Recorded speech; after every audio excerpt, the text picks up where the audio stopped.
Hola, buenas noches. Buenas Eh, noches. Buenas noches. Estamos prosiguiendo lo que es miembro inferior. Estamos en la clase número 12. Ya falta poco para terminar el miembro inferior. Estamos a mitad de camino, estamos en la rodilla.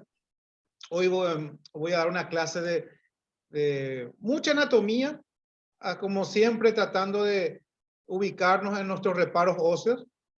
Y también voy a exponer la forma práctica de poder ver una rodilla, explorar una rodilla. Entonces, vamos a empezar. Quiero que me den el ok si está en la diapositiva. Ok. Sí, Ok, perfecto. ok, perfecto. Muy bien, profe. Dale, gracias. Bueno, rodilla normal. ¿Qué saben de la rodilla? Bueno, intervienen tres huesos: el fémur, la tibia y la rótula. Vamos a empezar de lo más bajo. Hoy creo que le envié en el grupo una imagen de lo que yo tengo en el consultorio, mi copia team, el consultorio, mostrando lo que es la rodilla anterior y la rodilla posterior y los puntos óseos más salientes.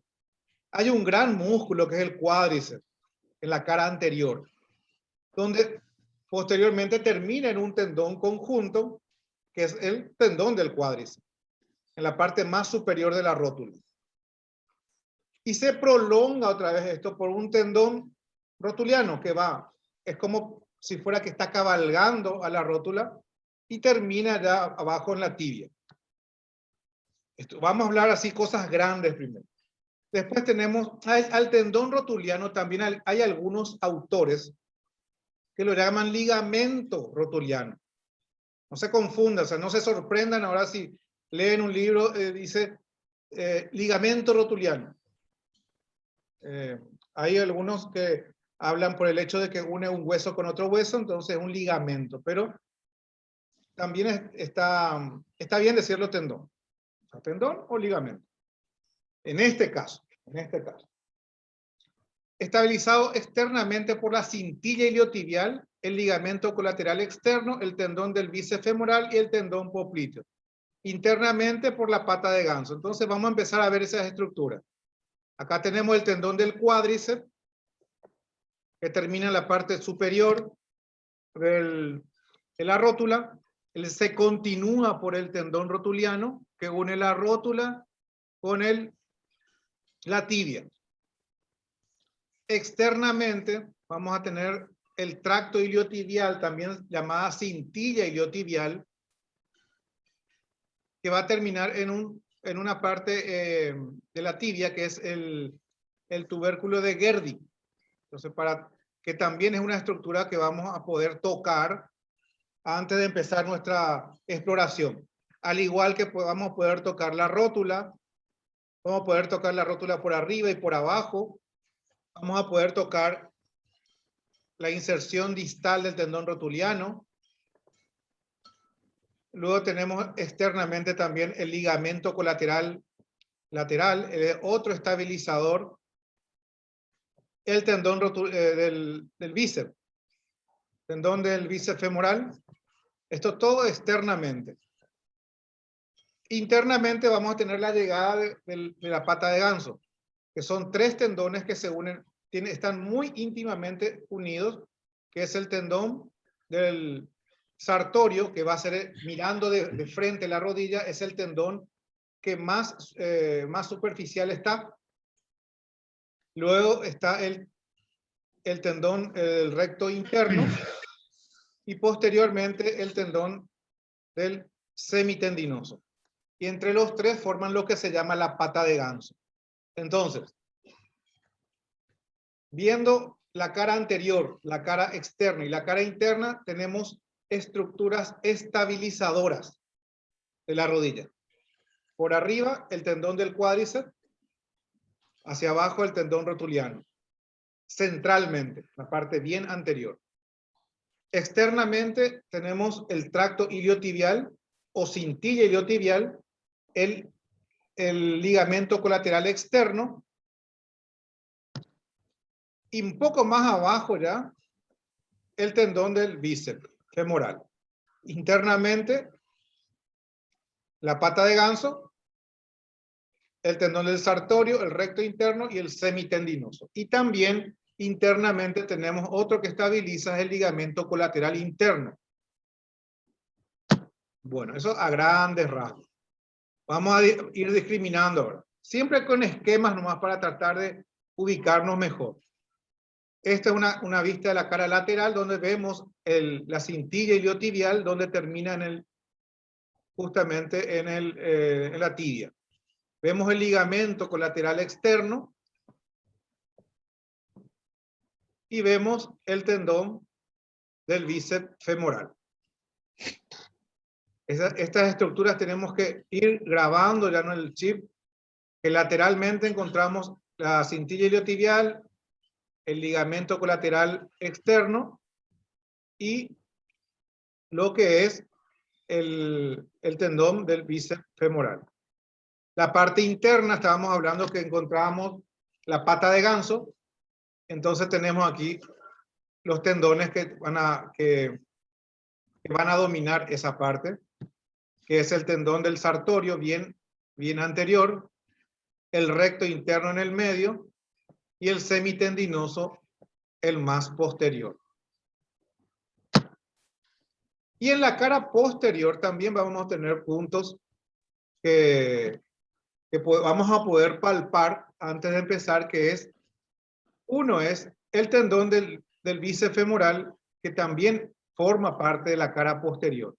Externamente vamos a tocar la cabeza del peroné y también vamos a sentir al tendón del bíceps femoral, que es bastante gruesito y que vamos a poder, puede ser un punto de partida también para nuestras exploraciones.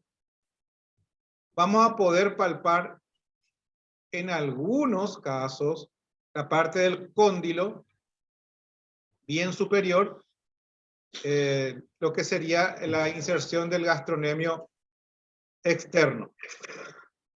Y bien sobre el cóndilo también vamos a tener la inserción del gastrocnemio interno. Entonces, internamente es muy importante el gemelo interno, por un lado, que entra en relación con el bíceps femoral. Y acuérdense que esta es una relación muy importante en la cara posterior, el gemelo interno en relación al bíceps femoral. Vamos a hablar un poquito más cuando estemos explorando la cara posterior. Bueno, vamos a empezar ya que tenemos las estructuras más importantes. Vamos a explorar. Al comienzo, el paciente tiene que estar acostado y más o menos hacemos una flexión de la rodilla en 30 grados, es lo ideal. Tampoco en forma muy recta hay que hacer la exploración porque en algunas situaciones que hay líquido, se nos va a dispersar bastante ese líquido y no lo vamos a poder apreciar. Entonces, para lo que es la cara anterior, es importante que esté en flexión de 30 grados. Entonces, tenemos una cara anterior, una medial, una lateral y una posterior. En la cara anterior vamos a subdividirla en una parte suprapatelar y una parte infrapatelar. En la parte suprapatelar, ¿qué vamos a buscar? El tendón del cuádriceps, que ya vimos en el esquema, que viene de los músculos del cuádriceps. El músculo del cuádriceps también vamos a explorar, porque acuérdense que una exploración de tendón siempre abarca que tenemos que ir hasta la unión miotendinosa. De la inserción hasta la unión miotendinosa, inclusive un poquito más, adentrándonos en el músculo. Entonces, aparte de ver el tendón, vamos a ver el músculo del cuádriceps, que para recordar simplemente son 4 músculos. El vasto interno, el vasto externo, el recto anterior del muslo y el músculo crural. También vamos a ver los recesos parapatelares y la bursa suprapatelar. A esto hay que agregar los retináculos, que quiero que vamos a mirar otra vez esta primera diapositiva, que van a ver unas estructuras que van como si fuera que están casi paralelas a lo que son, a lo que es el tendón rotuliano. Estas estructuras voy a insistir un poquito más en la práctica para que se puedan ver, porque también son estabilizadores de la rodilla en la cara anterior. Y a veces puede haber una rotura del retináculo medial o lateral. Entonces vamos a identificarlo y tiene las mismas características que el tendón rotuliano, pero se va a apreciar mejor eso en la práctica. Bueno, el paciente en la parte suprapatelar, en un corte longitudinal con nuestra marca hacia la cabeza del paciente, tenemos que lograr encontrar el tendón del cuádriceps. Y como todo tendón, se tiene que estudiar en cortes longitudinales y transversales, de la misma forma que estudiamos el tendón del bíceps. Desde la parte, desde la inserción, en este caso, hasta la unión miotendinosa. Primero en corte longitudinal y vamos moviendo un poquito en barrido, vamos a ir explorando esto porque es un tendón un poquito grueso. Entonces tenemos que irnos así medio de lado, medio de lado, medio de lado y nos vamos subiendo hasta encontrar la unión miotendinosa en el tercio inferior del muslo. Posteriormente volvemos a bajar, nos posicionamos en el corte transversal y la misma cosa, desde la inserción hasta la unión miotendinosa. ¿Para qué hacemos eso? Ustedes ya saben. Para ver si hay algún grado de tendinosis, si hay calcificaciones, si hay microroturas, si hay fibrosis, cómo está la entesis, si está con irregularidades o no, si hay roturas parciales, totales, y si hay problemas en la unión miotendinosa, que a veces hay roturas, porque también hay roturas musculares a ese nivel. Entonces, no es la excepción del tendón del cuádriceps, tenemos que estudiarlo de punta a punta, de inserción hasta unión miotendinosa, corte transversal y longitudinal. Entonces, por debajo del cuádriceps normalmente tiene que haber un paquete adiposo, una grasita. Y normalmente no se tiene que ver o no se debe ver ningún líquido. Entonces, lo que normalmente tenemos son paquetes adiposos. Y cuando vemos que están desplazados esos paquetes adiposos, ya estamos frente a algún grado de bursitis, cuando ya está ocupada la bursa justamente. Entonces, pero normalmente tenemos que ver los paquetes adiposos. Entonces hacemos el corte también transversal y nos vamos buscando de punta a punta también las posibles alteraciones que pueda tener el tendón del cuádriceps. Acá vemos un tendón del cuádriceps normal. La inserción está totalmente bien regular, homogéneo, y tenemos que generar en un tendón del cuádriceps normal, va a ser muy evidente la anisotropía. Así como en cualquier tendón normal, se hace evidente la anisotropía. Y a veces vamos a estar frente a tendones del cuádriceps totalmente calcificados, a veces muy engrosados, a veces adelgazados, a veces con entesitis, pero tremendas entesitis, dolorosas inclusive, a veces con señal Doppler positiva, era en pacientes con AR o lupus podemos encontrar ese tipo de tendón. Entonces, el entrenamiento que ustedes ya tienen con respecto a un tendón no es la excepción acá, entonces van a hacer las mismas cosas que hicieron en hombro, la misma cosa que hicieron en codo, la misma cosa que hicieron en la muñeca, tanto en cortes longitudinales, la misma cosa, acá se repite. Y nuestros reparos óseos están acá. Ya de entrada tenemos reparos óseos, que es la rótula, que se palpa perfectamente. A veces palpando la rótula, el paciente ya tiene dolor. O sea, y ahí tenemos que ir a mirar y estamos frente a una antecitis o calcificaciones bastante evidentes y dolorosas. Entonces, no es la excepción el tendón del cuádriceps. En corte transversal es un tendón aplanado. Eso hay que tener en cuenta, tendón aplanado, porque a veces podemos encontrar muy ovalado o redondeado y estamos ya frente a algún grado de tendinosis. Muy frecuente también esté redondeado. Normalmente no es así. Bueno, entonces ya revisamos toda la parte suprapatelar. Un repaso nuevamente, tendón del cuádriceps, desde inserción hasta la unión miotendinosa, corte longitudinal y transversal por debajo del tendón. ¿Qué tenemos que ver normalmente? Grasa. Y si vemos que hay una imagen del líquido, o sea, está ocupada la bursa, entonces estamos frente a una bursitis y ahí tenemos que constatar en el informe paquetes adiposos desplazados. Eso es, en la descripción da un realce a que la bursitis está presente.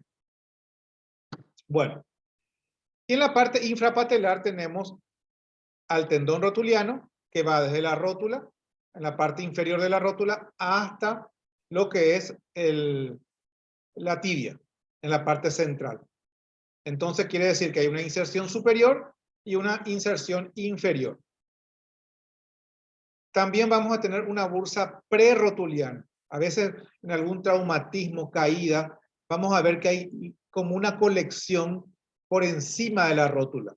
Entonces ahí estamos frente a una bursitis prerotuliana. También podemos ver, vamos a tener la infrarrotuliana, pero ahí se divide nuevamente que puede ser infrarrotuliana superficial y una infrarrotuliana profunda. La rotuliana superficial es la que está por delante, o sea, por encima del tendón rotuliano. Es la acumulación del líquido por encima del tendón rotuliano. Y lo que esté por debajo del tendón rotuliano, hablamos de una infrarrotuliana profunda. Y por debajo del tendón, normalmente, ¿qué tenemos? Grasa. Pero esta grasa tiene un nombre específico, que esa es la grasa de Hoffa.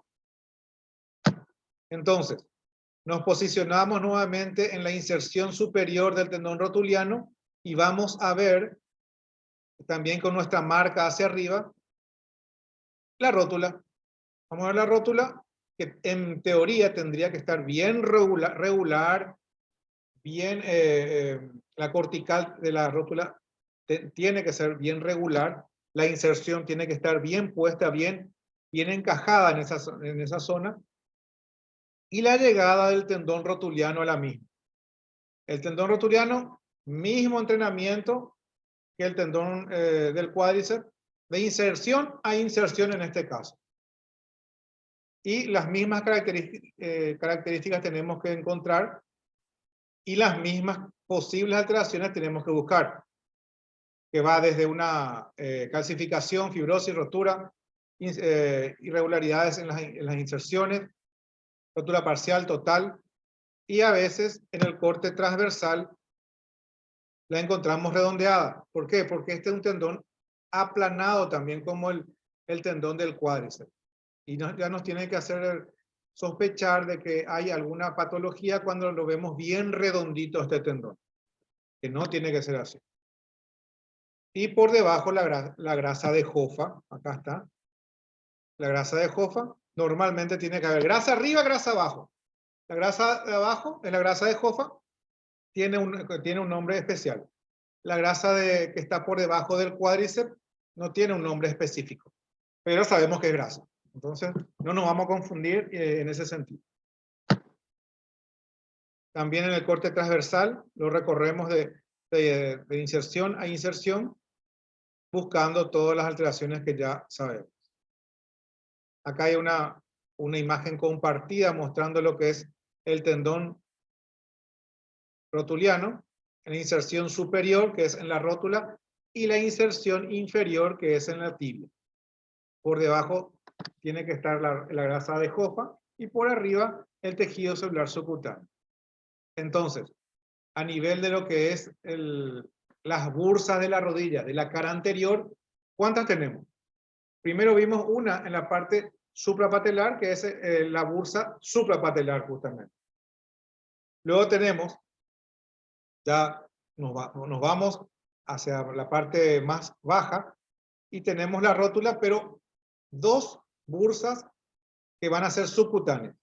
Es la bursa prerotuliana por encima de la rótula y la bursa infrarrotuliana superficial, ya en relación al tendón rotuliano, y la profunda por debajo del tendón, prácticamente pegado a lo que es la grasa de Hofer. ¿Hasta aquí alguna pregunta? Para no acelerar tanto. Bueno, sigamos entonces. Otra Está bien. cara. Sí. Bueno. Otra cara. La cara medial. En la cara medial vamos a tener una articulación que es la femorotibial interna. Entonces tenemos que ubicar primeramente esa relación. Tenemos que buscar la articulación femorotibial interna. Así como hicimos en codo, así como hicimos en hombro, nos vamos primero a la parte más profunda, la parte ósea. Inclusive esta articulación se puede palpar. Entonces vamos a ver esa línea, esa interlínea articular, tenemos que ver enfrentada una tras otra. Y ahí entramos otra vez en si esos extremos de la articulación están o no con algunas alteraciones. Primero vamos a ver, mira, sus bordes están bien, está bien alineado, no hay irregularidades. Ok. Una vez que vemos esa línea articular, ¿qué hay entre esos huesos? El cuerno meniscal. Entonces ya vamos a poder ver y buscar una imagen triangular, ecogénica, homogénea, con base superior, vértice inferior. Esas características tenemos que buscar. Entonces, pero nos vamos siempre, el entrenamiento es el mismo. Primero, los bordes óseos. Posteriormente, ¿quiénes están entre esos bordes, los bordes óseos? Es el cuerno meniscal, interno en este caso, y por encima, así como pasa en la articulación acromioclavicular que vimos, hay un ligamento. En este caso, el ligamento colateral interno o medial, que tiene que pasar al ras de esa base triangular del menisco. Bueno, entonces ahí rápidamente la vimos varias cosas. La línea femorotibial interna tiene que estar bien alineado. Entre medio de ellos tiene que estar el menisco, base triangular. Y por encima tiene que pasar el ligamento colateral interno. Y luego hay otra estructura que es la pata de ganso, que ya está por un poco, la inserción ya se da en el tercio superior de la tibia. En la parte más interna también se puede palpar esa inserción. Muy frecuente las patologías de la pata de ganso, las tendinosis, a veces vamos a encontrar tenosinovitis en la pata de ganso, a veces podemos encontrar calcificaciones a ese nivel, entesitis de las inserciones tendinosas. Y también hay una bursa en la cara interna que es la bursa anserina, que entra en relación con la pata de ganso. Entonces, acá podemos hacer dos situaciones para explorar la cara interna. O le pedimos al paciente que se ponga de lado para que se nos sea bien, que nuestro traductor caiga encima de las estructuras. En algunos casos se puede hacer, pero en otros no, porque el paciente tiene muy poca movilidad y tiene que estar directamente boca arriba el paciente, y nosotros vamos a buscar de costado, buscamos las estructuras de costado. Entonces, tenemos que tener el entrenamiento de las dos formas. Vamos a aplicar eso también en la práctica de hacer en forma que el paciente esté medio acostado y el paciente que esté bien boca arriba, o sea, de cúbito dorsal. Y ahí vamos a empezar a buscar nuestras estructuras. Fémur por arriba, tibia por abajo, y vemos lo que es la articulación femorotibial interna. Vemos el menisco triangular, base superior, vértice inferior, y por encima un ligamento, que es el ligamento colateral interno. En este caso, total normalidad, tejido celular subcutáneo.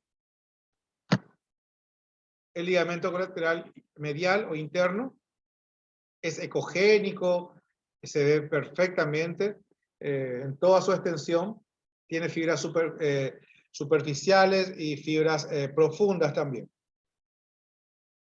Posteriormente, se pueden discriminar las fibras profundas de las superficiales y su relación con el menisco también. Vemos aquí el fémur y también la relación con el ligamento colateral interno. Y vamos a ver qué pasa por encima del menisco.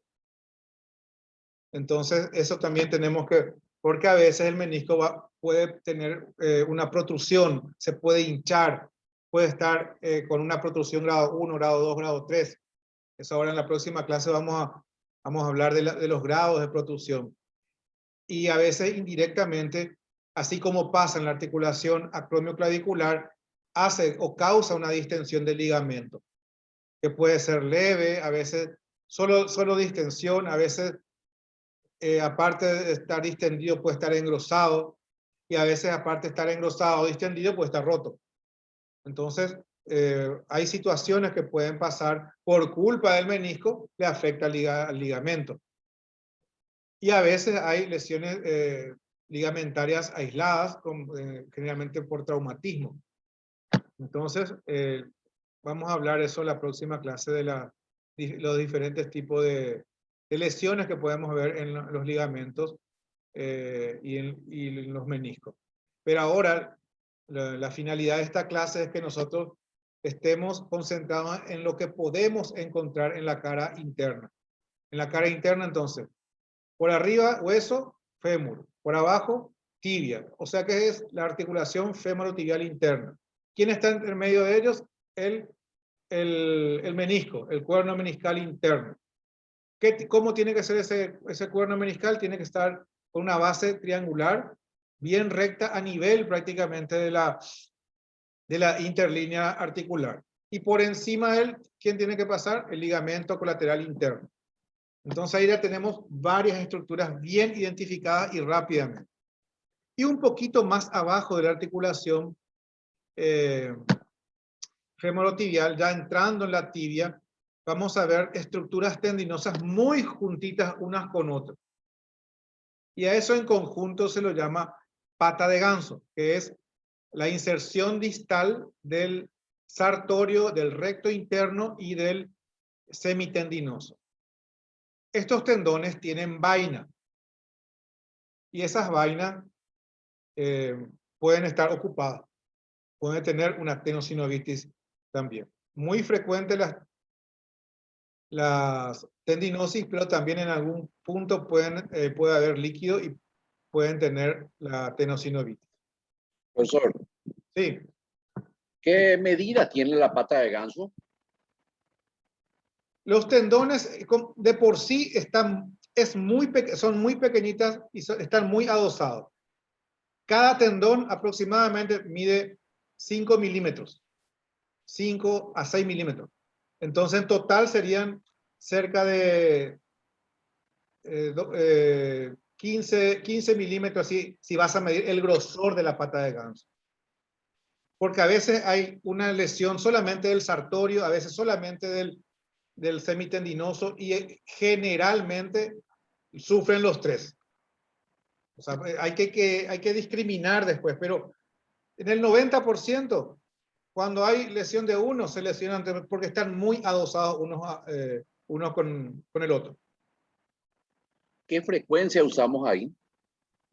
La frecuencia en rodilla es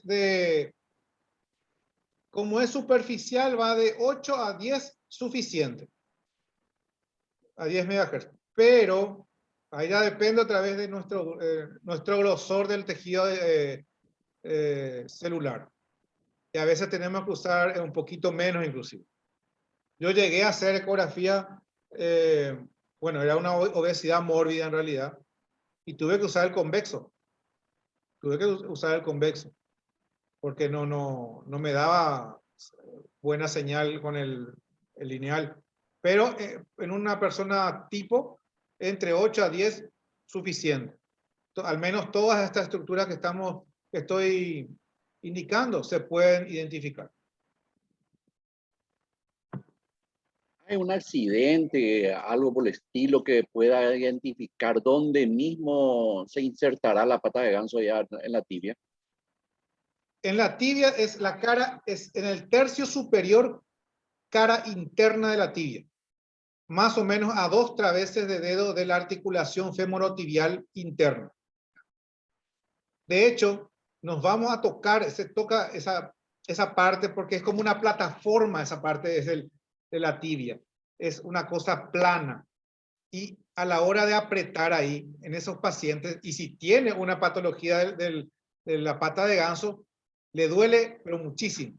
Es dolorosísima la pata de ganso. A la presión, el paciente salta. Entonces, de hecho, ya si el paciente salta cuando nosotros le tocamos, ya tenemos de entrada una tendinosis de la pata de ganso seguro. A eso se le puede agregar una entesitis ya de la pata de ganso por las irregularidades, y a veces se le puede agregar la tenosinovitis también. Pero de entrada, la tendinosis ya está en nuestro informe, en nuestra conclusión ya tiene que decir eso, si a la palpación en esa zona encontramos dolor. Bueno, la pata de ganso entonces, tercio superior. Vamos a rememorar, quiero que fijemos esa parte. Vamos a fijar bien esa parte. Acá está, mira. Acá está la articulación femorotibial. Y acá está el menisco. Entonces, desde esta articulación femorotibial hasta lo que es la inserción son 2 traveses de dedo. O 1 través y medio. Y ya vamos a tocar ahí lo que es la cara interna del tercio superior de la tibia. Apretamos esto, el paciente salta de dolor, ya tendinosis, pero seguro. Y vamos a ver esas alteraciones y generalmente hay también entesitis. Sufre bastante la pata de ganso. Sufre bastante en personas obesas cuando tienen esa rodilla arqueada que van a ver. Sufren bastante. Y es dolorosísimo. No sé si alguien tiene alguna experiencia que vio la patología de pata de ganso. Algún conocido seguro que habrán tenido que, mira acá doctor me duele, acá esta puntita, no sabes cómo me duele. Y nosotros tocamos la articulación femorotibial interna y después nos vamos un poquito abajo y la apretamos. Salta de dolor. Tendinosis de la pata de ganso seguro. Bueno, hay otra cara. Esta es una cara un poquito más compleja, pero de igual manera se la puede estudiar bastante bien reglada y vamos a estudiarla siempre. Y hay una pequeña variación acá con el concepto de los reparos óseos. En este caso, hay un reparo óseo, pero es de la cintilla iliotibial. Luego vamos a tener el ligamento colateral lateral, el cuerno meniscal, la línea interarticular, el tendón popliteo, el tendón del bíceps femoral y la bursa bicipital. El paciente puede estar de lado en el caso que tenga buena movilidad, o de lo contrario, nosotros en el decúbito dorsal nos vamos lateralmente a buscar esas imágenes. Entonces, primero que tenemos que buscar la tibia, el tubérculo de Gerdy, bien lateral, pero en la tibia es la inserción distal de la cintilla iliotibial, porque es bien superficial, es la cintilla, entonces nos facilita para que sea nuestra primera exploración de la cara lateral de la rodilla, buscando el reparo óseo de la tibia, que es el tubérculo de Gerdy. ¿Qué vamos a encontrar? Cintilla iliotibial y mismo entrenamiento que hicimos en el tendón del cuádriceps, que hicimos en el tendón rotuliano, que hicimos en el tendón del bíceps en el hombro, desde la inserción hasta la unión miotendinosa. Y cortes longitudinales y transversales, buscando las articulaciones que ustedes ya saben.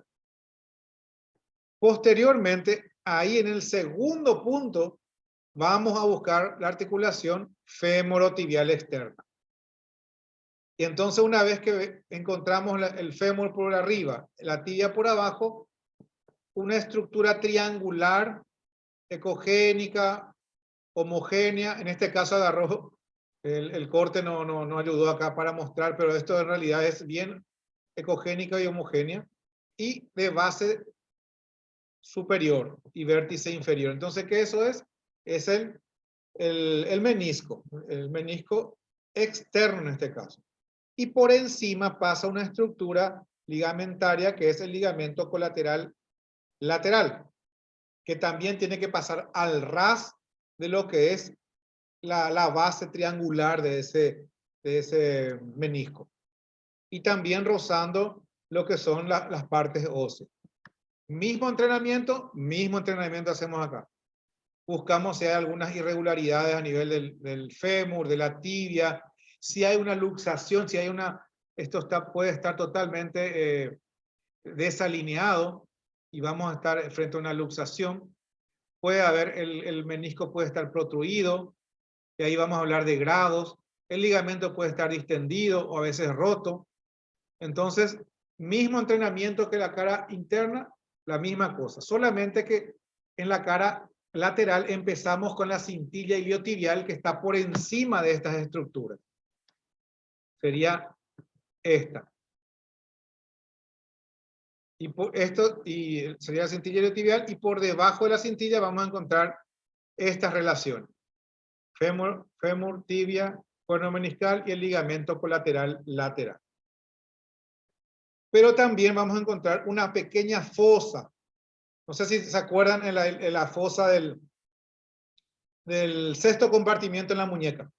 Parecido. Hay una fosita también acá. Vamos a tener una fosita donde ahí vamos a tener el tendón popliteo, que va a dormir justamente en esa fosa. Y el tendón popliteo posteriormente se va a dirigir hacia la pierna. Entonces, acá también tenemos que evaluar en corte transversal y en el corte longitudinal, oblicuando un poco. Eso también es otro punto que en la práctica vamos a insistir, es cómo explorar el tendón popliteo en el corte transversal y el longitudinal. Así como hicimos en lo que era la inserción del distal del tendón del bíceps en el codo, que teníamos que hacer oblicuar un poquito así la imagen. Nos vamos así bien bajando, después tenemos que hacer un recorrido oblicuo y parecido a eso para explorar el tendón popliteo en la cara lateral. Pero se puede. Entonces, en principio vemos en corte transversal a ese tendón. Entonces, ya repasando nuevamente, tenemos cintilla iliotibial, inserción de la cintilla. Corte longitudinal y transversal. Posteriormente, articulación femorotibial externa con el menisco, el cuerno meniscal, triangular, base superior, vértice inferior y por encima el ligamento colateral lateral. Y un poquito por arriba de la articulación femorotibial encontramos al tendón popliteo.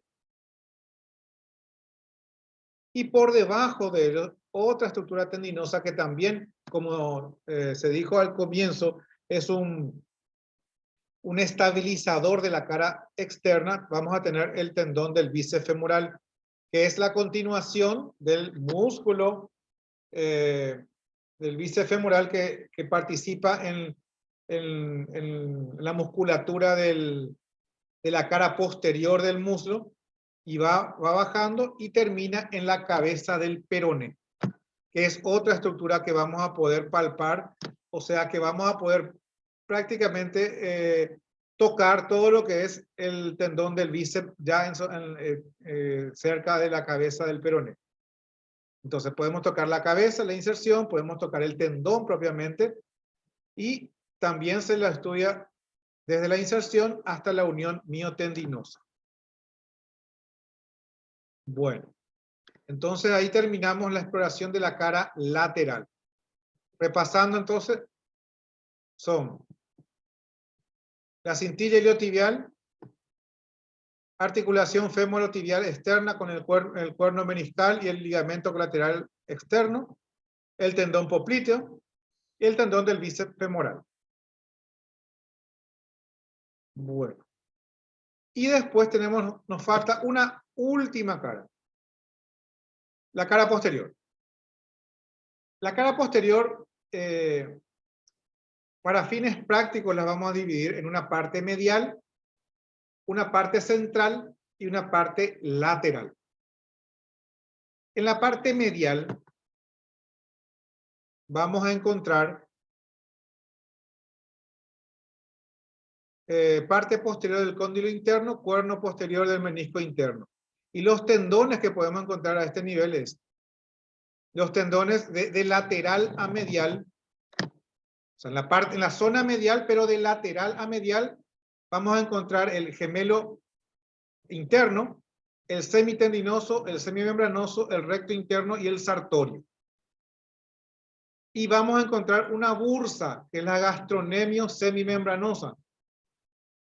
Esta bursa es muy importante porque es el punto de partida de lo que posteriormente se va a formar ahí, que es el quiste de Baker. Entonces, en principio, es la ocupación de esta bursa y en forma irregular es una bursitis. Pero cuando ya tiene paredes bien íntegras, bien puestas, bien definidas, ya estamos hablando de un quiste de Baker. Entonces, vamos a buscar la relación del músculo semimembranoso con el gemelo interno. Ahí está justamente el hecho de que quería que vayan grabando la musculatura o la relación del semimembranoso y el gemelo interno, porque entre ellos se asoma lo que es la bursa gastronemio semimembranosa en la cara medial, en la parte medial de la cara posterior de la rodilla. Entonces, lo que resalta en la cara medial, en la cara posterior, en su parte medial, es la presencia del quiste de Baker en esa zona, teniendo en relación al músculo semimembranoso con el gemelo interno. Entonces, para eso tenemos que saber dónde se inserta el gemelo interno y también dónde termina el semimembranoso. Pero eso también es otro punto que en la práctica vamos a insistir. Esta parte medial de la cara posterior. Y luego acá está justamente la relación del semimembranoso, el gemelo, y acá ya se insinúa el líquido. ¿Cuándo decimos que hay cuándo está ocupada la bursa? Cuando tiene más de 1.1, más de 1 milímetro, 1.2, 1.5 milímetros, ya hablamos de una bursa ocupada. Entonces, la relación del semimembranoso con el gemelo interno, su ocupación, hablamos de una bursitis gastronemio semimembranosa. Para eso también tenemos que ver la relación del semitendinoso y el semimembranoso. En la práctica también vamos a ver esas relaciones y cuál va a ser nuestra guía muscular para poder llegar a esa zona donde podemos encontrar el quiste de Baker.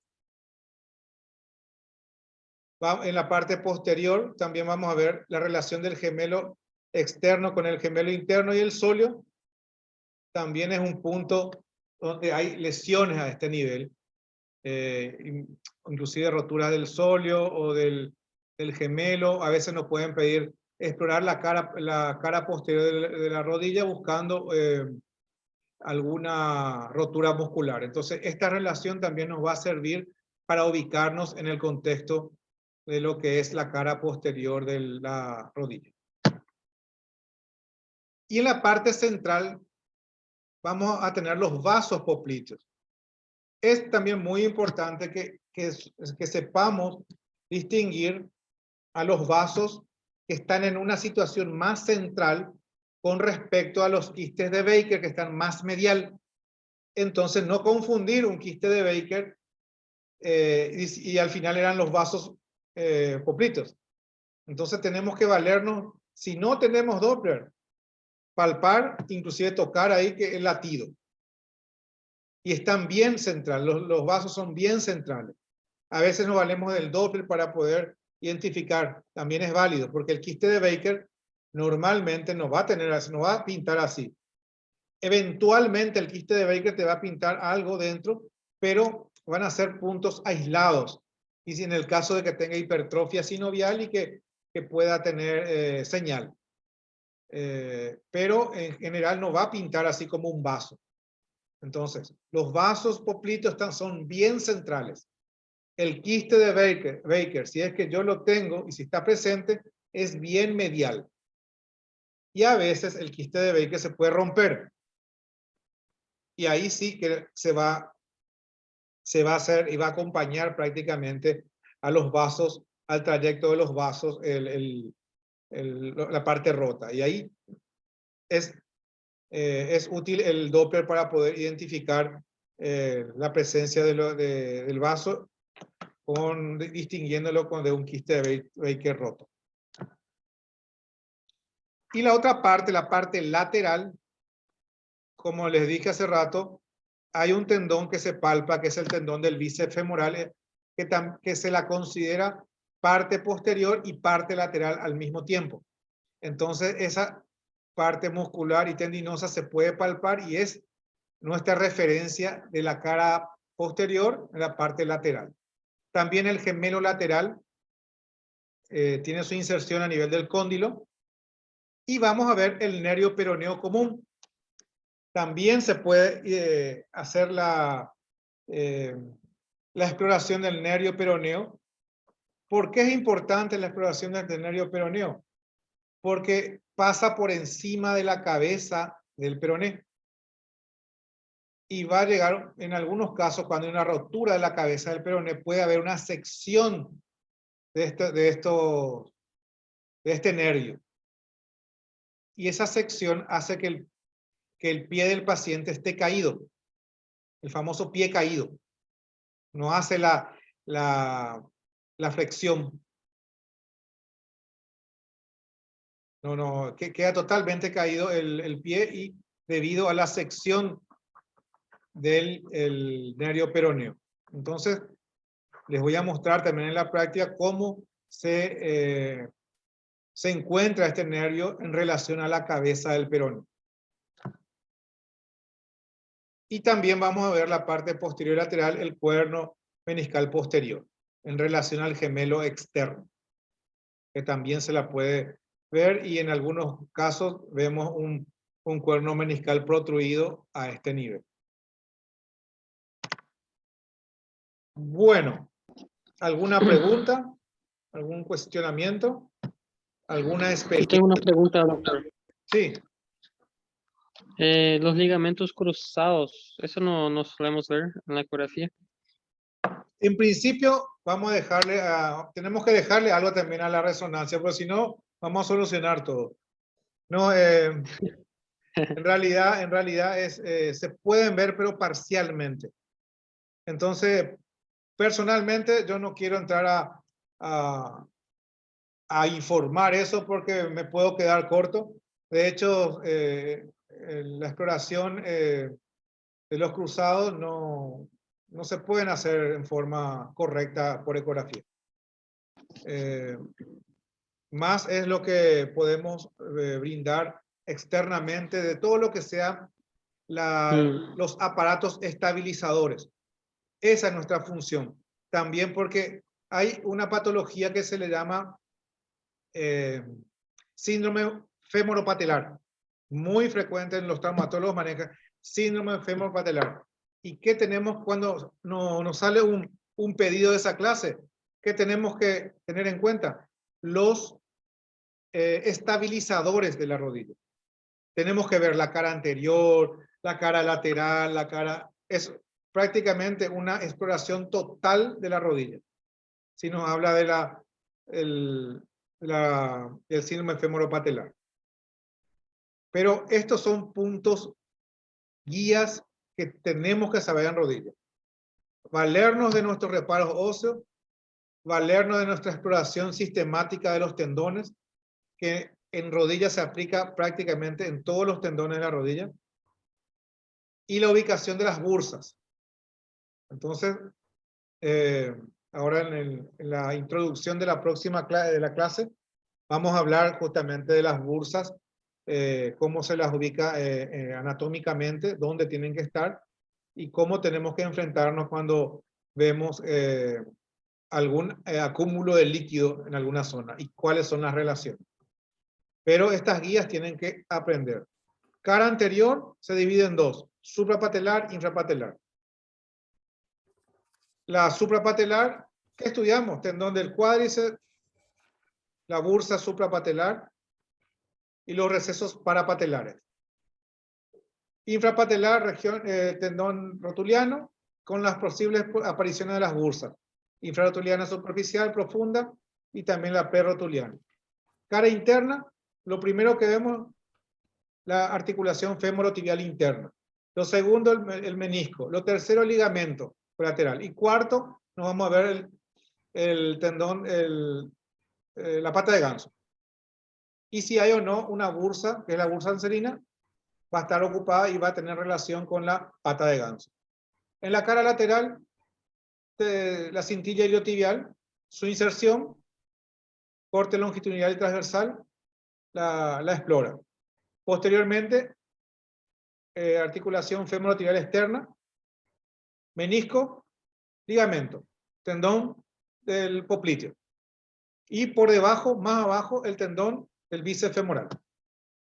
Cara posterior lo divido en tres. Una parte interna, una parte central y la parte externa. Una parte interna que tengo que buscar la relación del semimembranoso con el gemelo. ¿Por qué? Porque a ese nivel sale el quiste de Baker. En la parte central que tengo que tener bien en claro están los vasos poplíteos. No confundir con un quiste de Baker. Y en la parte externa o lateral que vamos a tener nuevamente el tendón del bíceps femoral, pero también la inserción del gemelo externo y el cuerno meniscal posterior. Eso es lo básico de básico en rodilla. Y si esto manejamos, cualquier patología vamos a poder, excepto, como les dije, vamos a dejarle los cruzados para que hagan un resonancia, pero si no, le vamos a sacar todo. ¿Alguna pregunta? Doctor, buenas noches. El nervio peroneo tiene una medida y ¿cómo se puede ver, doctor? La medida del nervio peroneo es parecida a lo que es el nervio cubital en la muñeca. 5 milímetros más o menos mide y está en relación directa con la cabeza del peroné en su parte lateral, superior y lateral de la cabeza del peroné. Es como si fuera que la abraza. Viene del muslo, de la división del ciático, hace su división y es como si fuera que cabalga la cara superior, la parte superior de la cabeza del peroné y la parte lateral. Y entra en la parte de la musculatura del peroneo largo. El peroneo largo. Y una vez que entra ahí ya se divide nuevamente y por eso a veces tenemos el famoso pie caído cuando hay sección o una fractura en la cabeza del peroné.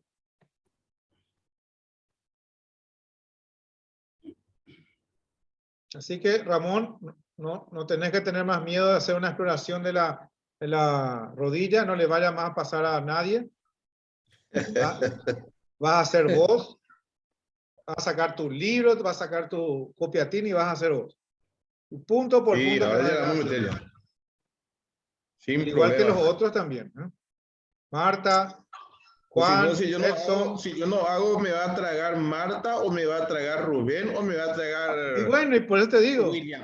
hacé Ser agarrar tragado. nomás y tomate tu tiempo y hacerlo todo lo que vos. Y cualquier cosa me tira unos videitos, doctor, que mira que encontré, Está qué vos ya. decís. Así Rubén, por ejemplo, me suele enviar así un videíto y ahí discutimos en 2-3 minutos, ya solucionamos el problema. Y yo también les digo, Espectacular. si tienen alguna ecografía, están haciendo y surge la duda, lo que sea, si al momento no le contesto, a los 2-3 minutos le voy a contestar. Entonces así vamos a aprender, yo también aprendo ahí cuando veo los casos y, ¿por qué no? Vamos a ayudarnos, Excelente, gracias, doctor. sin problema. Gracias, profe. Y bueno, vamos a hacer, otra cosa, para la práctica, si tienen pacientes, quiero que me escriban en el privado para anotarles, porque hay bastantes pacientes y yo quiero que también se hagan sus pacientes si es que tienen. Entonces, para organizarnos esa parte. Cualquier conocido que tenga dolor de rodilla, que tenga la rodilla arqueada o que tenga alguna patología de base, sin problema, vamos a hacerle y va a llevar su informe. Ok, no. Gracias. Y Buenas hay noches. bastantes pacientes para el sábado. Excelente. Bueno, nos vemos el miércoles y que descansen y vamos a hacer un pequeño repaso el miércoles otra vez. Muy bien. Profe, Excelente. amable. Dale, Muy amable. Gracias, que doctor. descansen. Gracias. Chao, Gracias, Paulina, profesor. chao, Paola, Hasta chao, luego. Marta, Luis, Juan, Boris, Gracias, profe. Chao, chao. Buenas noches. Jerónimo, Buenas noches. Ligio.